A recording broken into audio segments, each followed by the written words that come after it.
Bears. Mitch Trubisky led Chicago Bears. Fourth quarter king comeback. King Mitch. Yeah, that's all I got. King comeback. That's all I got for him. In this game here, right now, the Giants are. Oh, wow. Chicago's actually favored by -5.5. Okay, that makes sense. Yeah. They're at home. And the over-under is 42. I don't like this game. Like, I'm not touching this game in terms of, like, betting on it. I got the Giants winning 23-13. I think that Mitch Trubisky fourth quarter comeback against Detroit was a fucking fluke. I don't believe in this dude whatsoever. And Allen Robinson is now disgruntled, and I can understand why. First of all, they're not paying him to play with this shitty-ass quarterback. So I'll be pissed off, too, if I'm not getting paid what I think I should be getting paid. I think the Giants ran into a tough first game draw against Pittsburgh's defense, so I think that they come back in this game and look a lot better, especially Saquon Barkley. The way that Adrian Peterson was able to gash this Bears defense last week, I think Barkley can do the same and more. So I think they're going to give a whole lot of Barkley. I think that Danny Dimes, is going to look a lot sharper, and I think the Giants defense will be able to hold the Bears under 2 touchdowns. So I have it as a score of 23-13, New York, and I'm picking the under as well. All right. Well, we're not going to have to wait long for another disagreement. I just think that the Giants looked terrible. I like Slayton. You said you're not a believer in Mitch Trubisky. I am more of a believer in Mitch Trubisky than I am Danny Dimes. I think that Danny Dimes is a myth. I think that he came out and had one good game, and it was something that it planted in our minds because there was so much hate around that draft pick. And and then Danny Dimes came out and he had a couple of good games, one really good game and a not a bad follow-up game, but he was really pedestrian the rest of the season. And I'm just not a believer in this Giants team at all. I think they're very bad. I don't think Chicago is that great, but I like them at home. I like them by a touchdown, and I like the under as well. I think that we're going to be looking at something like a 20-10, just an ugly game. Both quarterbacks playing poorly, probably, and I don't like this Giants team at all. It didn't seem as though Saquon could get it going. That's pretty obvious. I don't know that it was just the opponent, though. I think that offensive line is terrible. They no push whatsoever. It wasn't like they were like amazing plays busting him up in the backfield. It was just no push at all. And Saquon's really talented. So if they can't get any push for this guy, they're going to have problems all year. So I go the Bears, the under, and that's my 2 cents on that one. All right, boom. Moving on, we got Atlanta ATL Hope against the Dallas Cowboys, America's most overrated football team. Right now, the Cowboys are -4.5. That line changed a little bit last time I looked at it. -4.5. The over-under is 53.5. I've marked this game down as the game of the week in terms of you want to see high-powered and high scoring, then you tune into this game. But, Rueter, what's your thoughts on this one?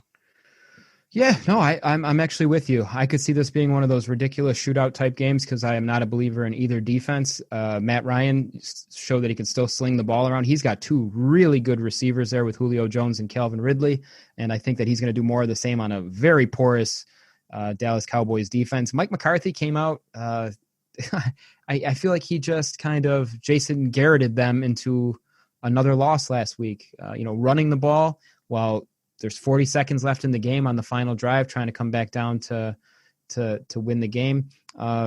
Very interesting there. But again, I think there's too much firepower on that team as well, between just the receiving core with Ezekiel Elliott. They're going to be very tough to stop. The Falcons defense looked terrible as well. And I agree with you when you said there. So our first agreement in a few games here. I like it. Let's go with Dallas. I call it huge, 40-32 Dallas. It's going to be a big, high-scoring game. I think you looked at my damn paper before we started this podcast because, my score is literally 40-33 Dallas. Get out of here! Yeah, I swear to God. Yeah, I could see it, man. This could be a shootout. It could be a fun one to watch. Yeah, it's gonna be a pure shootout, bro. I watched the highlights of the Atlanta Seattle game. Seattle just torched this defense. Like Russell Wilson did whatever the fuck he wanted to. Atlanta's deep. I compared Atlanta to the Houston Rockets of the NFL. It's just all offense. It's just nothing but threes and there's zero defense whatsoever. And I think this is just gonna be Dallas. Like I looked at Dallas last week and I didn't see anything too tremendous from their defense. I think that they lost the two linebackers. Vander Esch, he's going to be gone for a while, and now Sean Lee looks like he's hurt. Their secondary was already trash. Their defensive line, Aldis Smith, shout out to Aldis Smith. He looked solid. He looked really good against the Rams last week. I think Zeke Elliott is just going to have a field day against this Atlanta defense. I think Dak is going to find those three receivers, that three-headed monster at receiver. And, I think it's going to be a score of 40-33. I'm betting the over. I'm betting on Dallas. And I think it's gonna be a good game, though. I think it's gonna be very enjoyable for the casual fan who just want to see points scored. Tune in, and you're gonna see a treat. This is gonna be a good game for fantasy owners too. If you got some fantasy players on these two teams, definitely play them. All right, moving on. The next game on the slate here, we got the Jacksonville Jags versus the Tennessee Titans. Right now, the Titans are favorite at -7.5. Over under is 44. Rueter, you mind if I take this one first? No, go for it, buddy. It's all yours. I said I'm about 95% in on Minshew mania, and I'm not lying, Rueter.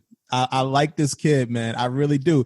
Albeit, like, you go look at his stat line. He didn't do anything too spectacular. Like, he had one incompletion, very impressive, 19 of 20 for only 173 yards and 3 touchdowns.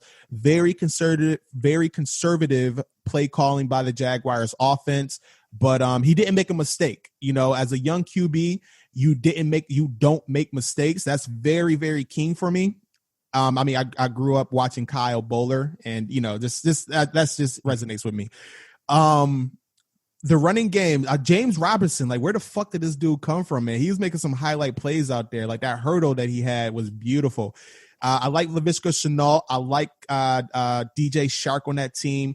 And then their defense is slightly underrated, man. They got some playmakers on that defense. Like, I remember last week talking about them. I was like, yo, this Jacksonville Jaguars, you go look at this team. They have some solid young players on this team.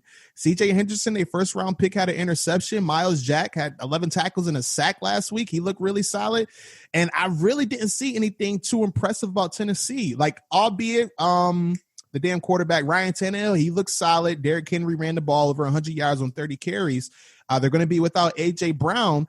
And this is my upset of the week, man. I got Jacksonville pulling this one out, dude. I got Minshew Mania start with a 2-0 start for Jacksonville, 24-14. I don't know that I've ever been more disappointed in you than I am right now. And not for your call in the game. I don't even mind that.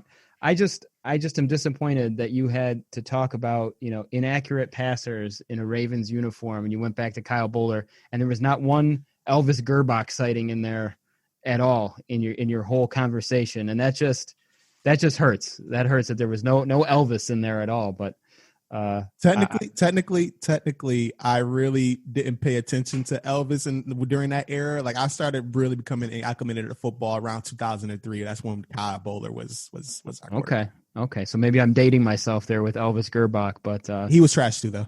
Oh yeah, he was trash. as long as we agree there. Yeah, he's trash.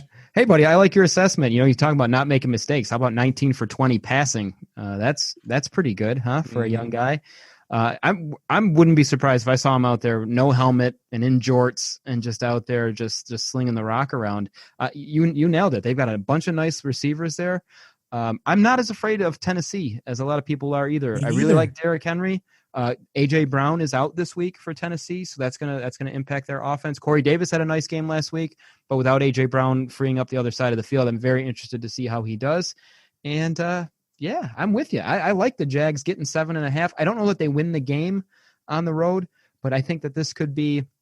I like the under here still, but we're gonna call it.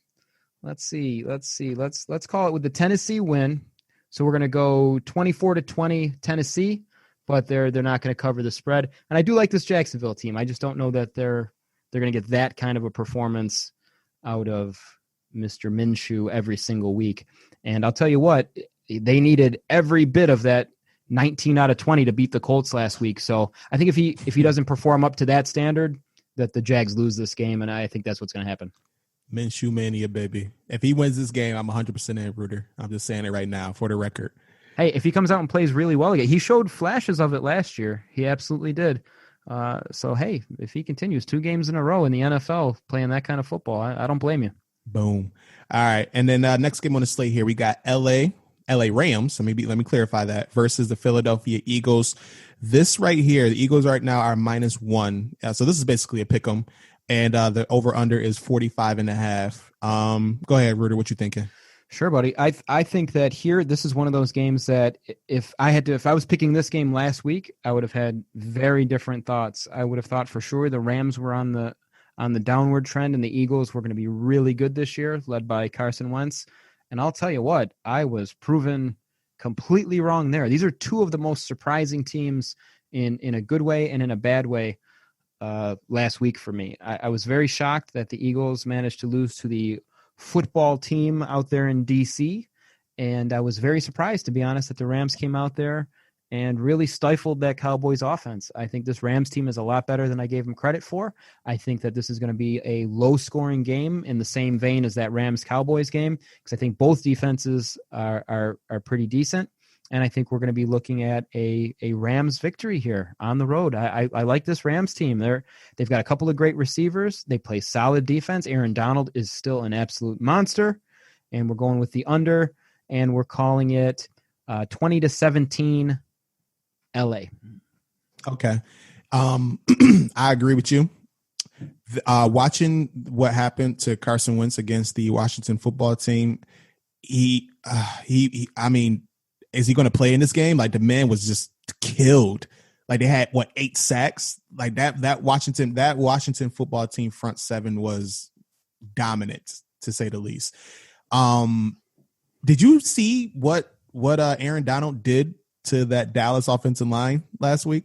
Oh, he was scooping them up and throwing them around like it was a cartoon. I don't think I've ever seen a grown man manhandle other grown men the way that Aaron Donald did that to these boys last week. So see, you see where I'm going with this, right? Oh, yeah. Seeing what Washington did against this Eagles front 7 or offensive line, and knowing what Aaron Donald did to Dallas offensive line, which is much better than the Eagles offensive line, I think it's going to be more of the same. I think Aaron Donald is going to completely dominate the line of scrimmage. I think that Michael Brockers is going to have some good penetration. I think that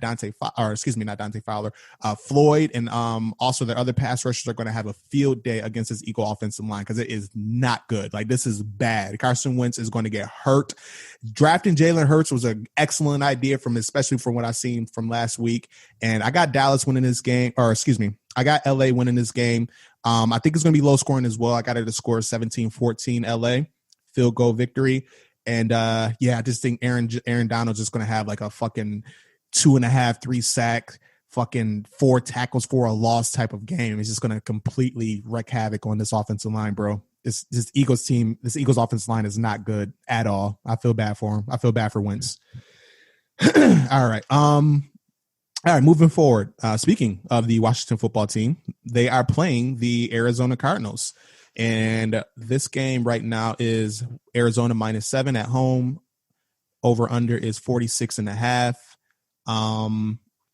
Kyler Murray is awesome. Like, I don't know any other way to explain it. Like, this guy is phenomenal to watch.